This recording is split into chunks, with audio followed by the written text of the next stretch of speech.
ایک گاؤں میں ایک گائے رہتی تھی جو بہت بھولی بھالی اور معصوم تھی، لیکن اس کی سب سے بڑی عادت یہ تھی کہ وہ ہر کام میں گڑبڑ کر دیتی تھی۔ اگر کسی کو پانی دینا ہوتا تو وہ دودھ لے آتی، اور اگر کسی کو کھانے کی ضرورت ہوتی تو وہ گھاس لے آتی۔ گاؤں کے سب جانور اس کی معصوم حرکتوں پر ہنستے تھے۔ اسی گاؤں میں ایک بلی رہتی تھی جو بہت ہوشیار اور چالاک تھی۔ وہ ہمیشہ اپنی چالاکیوں کے ذریعے سب کو حیران کرتی تھی۔ ایک دن بلی نے سوچا، کیوں نہ گائے کی بھولپن کا فائدہ اٹھا کر اسے بے وقوف بنا دوں۔ بلی نے ایک ترکیب سوچی اور گائے کے پاس گئی۔ اس نے کہا، تمہارے سینگوں میں ایک جادوئی طاقت ہے۔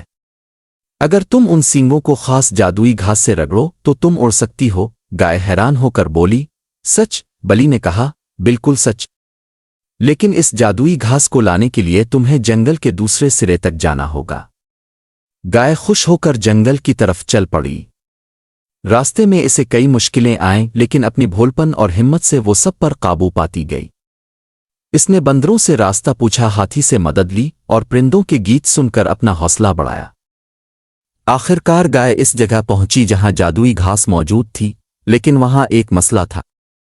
گھاس ایک گڑھے کے درمیان میں تھی اور گائے کو اسے نکالنے کے لیے اپنی دم کا استعمال کرنا پڑا۔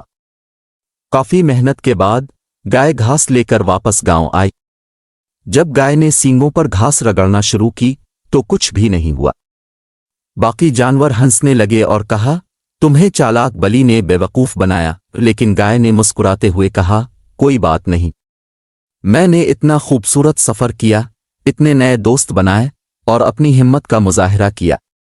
اگر یہ سب نہ ہوتا تو میں یہ سب کبھی نہ سیکھ پاتی۔ بلی کو گائے کی مثبت سوچ پر حیرت ہوئی اور اس نے وعدہ کیا کہ آئندہ کبھی کسی کو بے وقوف نہیں بنائے گی۔ اخلاق زندگی میں مشکلیں کبھی کبھی ہمیں نئی چیزیں سکھاتی ہیں، اور مثبت سوچ ہر چیز کو اچھا بنا سکتی ہے۔